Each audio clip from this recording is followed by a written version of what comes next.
Assalamualaikum warahmatullahi wabarakatuh. Sahabat sang pencinta ulama channel. Saat ini, umat manusia sedang menghadapi wabah. Ada begitu banyak sikap yang muncul terkait wabah tersebut. Ada yang menyikapinya dengan santai, ada yang dengan kewaspadaan, dan ada yang berupaya mencari hikmah di balik sebuah wabah. Tak ketinggalan, ada juga yang dengan kepanikan, bahkan kepanikan dan ketakutan yang sangat berlebih. Seringkali, kepanikan yang berlebih itu akan berpengaruh pada kondisi psikologi manusia, sehingga akan berdampak buruk pada kehidupan manusia itu sendiri. Sebagai umat manusia yang beriman, terjadinya sebuah wabah tentu diyakini sebagai bagian dari takdir Tuhan, dan pasti akan selesai. Lagi pula, Tuhan yang Maha Rohman Rohim tidak akan memberi cobaan kepada hambanya dengan begitu berat, sampai melampaui batas kemampuan kita. Karenanya, kita harus yakin bahwa, wabah yang terjadi akhir-akhir ini pasti akan selesai secepat mungkin. Lebih jauh, dalam rentang sejarah peradaban umat manusia, wabah, atau biasa disebut sebagai penyakit menular yang berjangkit dan menyerang dengan cepat, bukanlah hal baru. Salah satu wabah yang banyak mempengaruhi kehidupan manusia dan tercatat dalam sejarah peradaban Islam adalah wabah taun. Ragam sikap terkait dengan wabah ini mengingatkan kita kepada sebuah hikmah dari kisah dialog antara seorang waliullah dan segerombolan wabah taun yang terekam dalam kitab Hilyatul Aulia, fi Tobaqat al-Asfiyah, karya Abu Nuaim al-Ashfani. Seperti apa kisahnya? Simak ulasannya dengan menonton video ini hingga akhir. Namun, sebelum lanjut, agar channel ini bisa menjadi lebih berkembang lagi dalam menebar kemanfaatan dan juga kebaikan, dengan kerendahan hati, saya ingin mengajak Anda untuk terus mendukung channel ini dengan cara tekan tombol like, subscribe dan aktifkan notifikasinya, serta berkomentarlah dengan bijak. Terima kasih.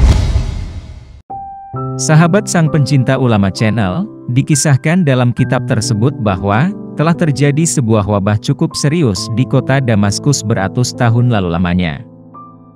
Ceritanya, sewaktu menempuh perjalanan menuju kota Damaskus, segerombolan wabah tersebut, konon, bertemu dengan salah satu waliullah. Lalu, terjadilah sebuah dialog antara mereka berdua. "Mau kemana kalian?" selidik sang waliullah kepada wabah taun. "Kami diperintah oleh Allah Subhanahu wa Ta'ala untuk memasuki kota Damaskus," jawab wabah taun. Sang waliullah lalu bertanya kembali, "Berapa lama, dan berapa banyak manusia yang menjadi korban kalian?" Wabah pun menjawab, 2 tahun, dengan 1000 korban yang meninggal dunia. Singkat cerita, setelah 2 tahun berlalu, jumlah korban meninggal ternyata mencapai 50 ribuan orang.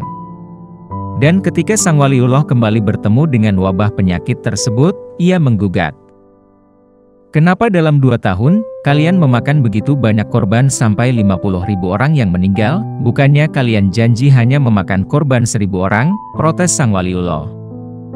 Wabah pun menjawab, "Kami memang diperintah Allah Subhanahu wa Ta'ala untuk merenggut 1000 korban, namun 49 ribu korban lainnya meninggal akibat panik dan khawatir berlebihan yang meliputi pikiran dan benak mereka."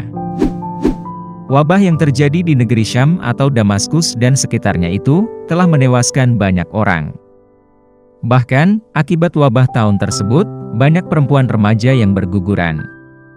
Keterangan ini dijelaskan dalam kitab Basdu al-Maun, fi Fadli Taun, karya Ibnu Hajar al-Asqalani, tentang wabah taun yang menyerang gadis-gadis tersebut, dan kemudian dikenal dengan nama Taun Fatayat.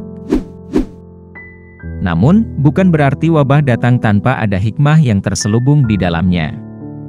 Ada begitu banyak pelajaran yang sesungguhnya bisa kita petik dari sebuah kejadian, termasuk di tengah pandemi COVID-19 ini.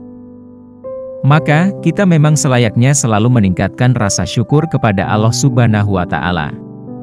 Menjaga kesehatan dan mematuhi aturan-aturan yang dibuat pemerintah, supaya tidak banyak lagi korban yang berjatuhan adalah bagian dari mensyukuri karunia Allah berupa kesehatan.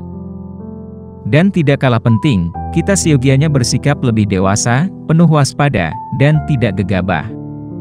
Pasalnya, Kepanikan justru akan melahirkan takdir baru yang sebelumnya belum diatur oleh kodonya. Lebih jauh, kepanikan dan ketakutan yang berlebihan bisa sangat berbahaya dari adanya virus yang mematikan itu sendiri. Sebagaimana ungkapan terkenal yang dikemukakan oleh Ibnu Sina, bahwa kepanikan adalah separuh daripada penyakit, sedangkan ketenangan adalah separuh obat, dan kesabaran adalah permulaan kesembuhan.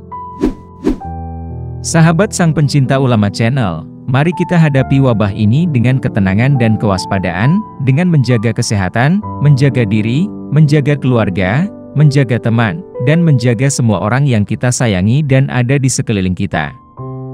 Dan tidak lupa untuk selalu berdoa semoga pandemi ini segera berakhir secepat-cepatnya. Jika terdapat kesalahan dalam penyampaian materi, kami mohon maaf. Itu adalah murni kesalahan dari kami sendiri. Jika benar, serta memberi manfaat bagi Anda, itu semata-mata datangnya dari Allah Subhanahu wa Ta'ala. Terima kasih sudah menonton dan sampai jumpa di video kami selanjutnya. Tetap dukung kami. Wassalamualaikum warahmatullahi wabarakatuh.